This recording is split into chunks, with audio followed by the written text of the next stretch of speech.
Hey everyone, today we're gonna see how John is going to navigate the chaos of time travel. You won't believe how messy this gets. Alan just wanted to see his great-grandfather, the modern elevator mogul, but this time travel isn't easy. John is at a loss for words, but hey, it's dog walking time, so Alan has to say goodbye in style. Despite Alan's warnings not to go outside, John just had to step in the elevator and end up in a major blooper. So, all modern elevators are on strike, bad news. Don't worry, it can't be too bad, right?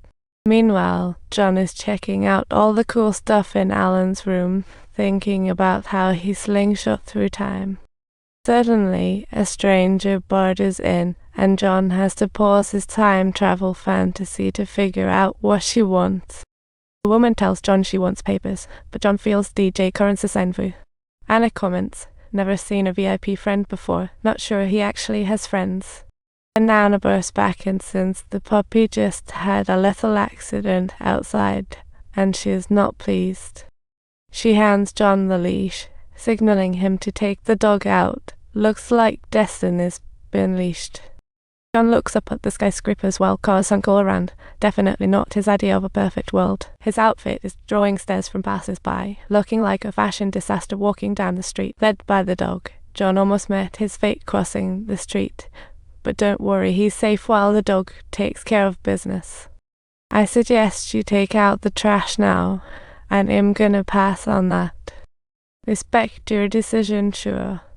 What's your name? Leopold, Alexis, Elijah, Walker, Thomas. Or should I just call you Mountbatten? This woman immediately pulls out the note that Alan left for John. What an absolute mess this is.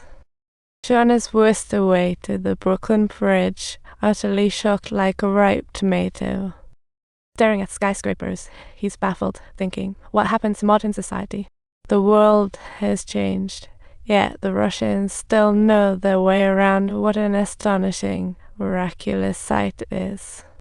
Meanwhile, poor Alan is in the hospital after a bad fall. It's just one disaster after another. Anna comes to see Alan, but he's completely out of it. Talk about a tough day for her.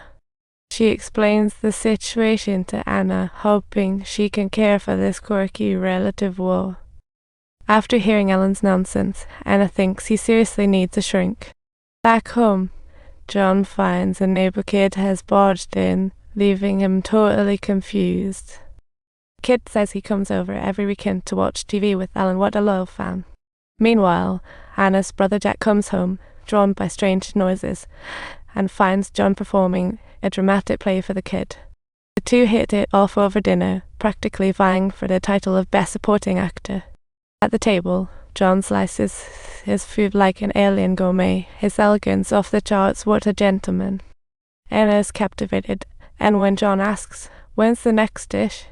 She playfully responds, there is no next dish. After dinner, Anna stands to clean up, but John stands up to let the standing competition begin. Why are you standing?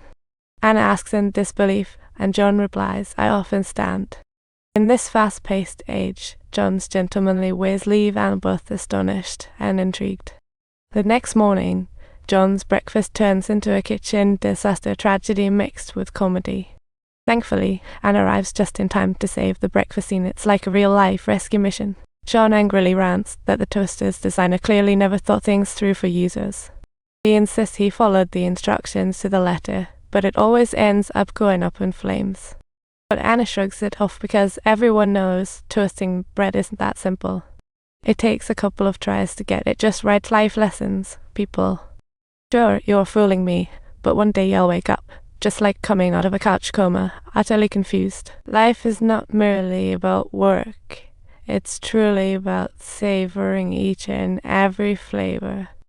John's foodie philosophy is mind-blowing for Anna. It's like a light bulb just turned on.